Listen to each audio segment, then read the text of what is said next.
I got married at the age of 26. Newly married, glowing, and deeply in love.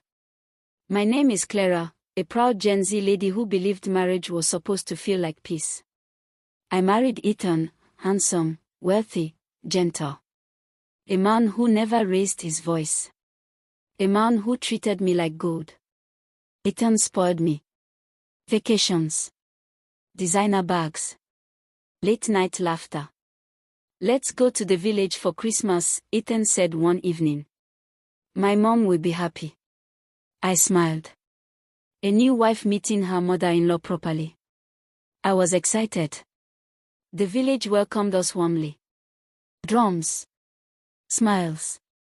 Hugs. Ethan's family was large. He was the last born. His mother, Mrs. Margaret, wasn't old. Strong. Observant. Traditional. A woman who believed suffering built character. At exactly 5 a.m., a knock woke me up. I opened the door half asleep. "My daughter," she smiled. "Did you sleep well?" Before I could respond, she said, "Come, let's sweep and cook." My heart dropped. She handed me a local broom. I had never used one in my life. I struggled. Sweat poured. My palms burned. Next was cooking. Firewood. Smoke. Tears streaming down my face. The kitchen felt like punishment. Then she said, "I don't use washing machines. Wash my clothes by hand." I looked at my long nails. And quietly broke down. That day, I cut them. The other wives slept. Rested. Laughed. I worked. I was the new wife. The unpaid house help. I told Ethan everything. He smiled and said, "My mom likes you." That's why. That was when I realized. Love without boundaries is dangerous. On Christmas Day, I cooked everything. My lashes fell. My skin broke out. My joy disappeared. I regretted coming. That night, I prayed. Not for wealth. Not for beauty. But for voice. The next morning, I respectfully told my mother-in-law, "Mama, I respect tradition. But I am not a slave." Silence filled the air. For the first time, she looked at me. Not as a new wife. But as a woman. Ethan finally spoke. "Mom, Clara is my wife. We will respect tradition, but with balance." That day, a boundary was born.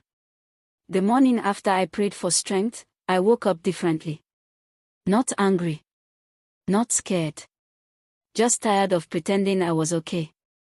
For the first time since I arrived, I didn't rush out of bed. At exactly 5 a.m., the knock came again. Same smile. Same expectation. "Clara, come. There's a lot to do today." I stood there, silent. I took a deep breath and said something I had never said before. "Mama, not today." The smile slowly faded. The house went quiet. Too quiet. Other wives peeped from their rooms. This had never happened before. She looked at me and said, "In my time, wives didn't talk back." I replied softly, "Mama, in my time, wives don't die silently." That was when Ethan walked in. The last born. Her favorite. Her weakness. He looked at his mother. Then at me. Everyone waited. This was the moment that would decide my marriage. At first, he spoke like the old Ethan. "Clara, please. Just manage. It's only Christmas." My heart sank.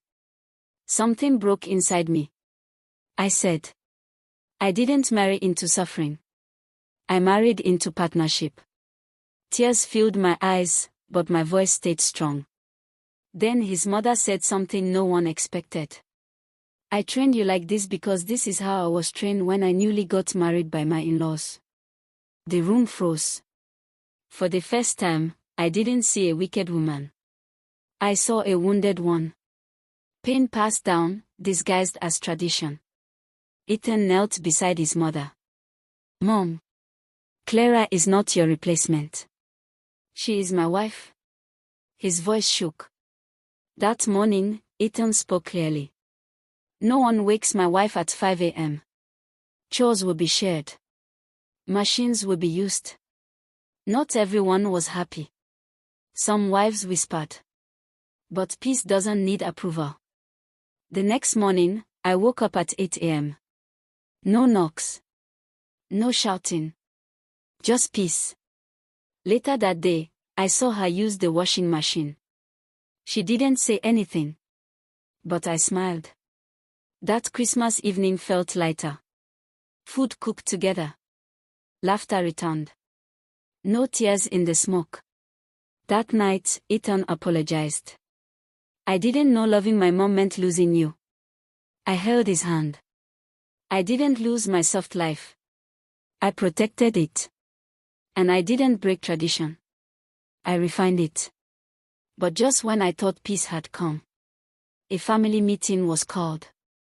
That evening, a message went round the house. Everyone should gather in the main parlor. My heart started racing. In African homes, a family meeting is never ordinary. Faces hard like stone. Voices low and serious. I held Ethan's hand tightly. One uncle cleared his throat. "This girl is changing our house." My stomach dropped. "She refuses chores. She talks back. She's teaching the other wives bad habits." Every word felt like a slap. They turned to Ethan. "If you want peace, control your wife." The room waited.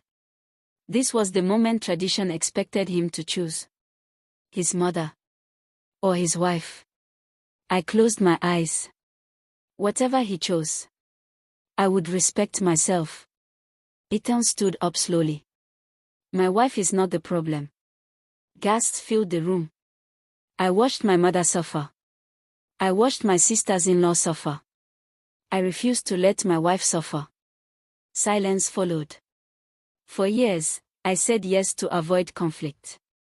But marriage needs leadership, not fear. That day, a mommy's boy grew up. All eyes turned to Mrs. Margaret. She sighed deeply. "I thought hardship made good wives," she said.